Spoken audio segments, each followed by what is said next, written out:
જિલ્લામાં કમોસમી માવઠાના કારણે ખેડૂતોના પાકને મોટા પાયે નુકસાન।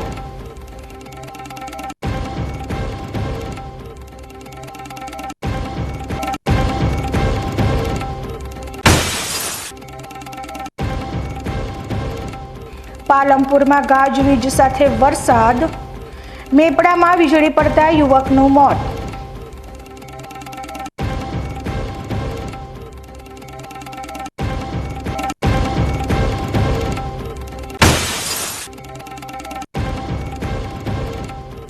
AHPના અધ્યક્ષ ડોક્ટર પ્રવીણ તોગડિયા બન્યા પાલનપુરના મહેમાન। હનુમાન ચાલીસા કેન્દ્ર શરૂ કરવા કર્યો અનુરોધ।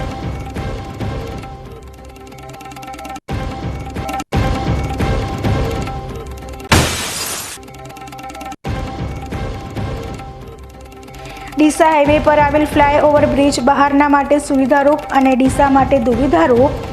કમોસમી વરસાદે ખોલી પોલ।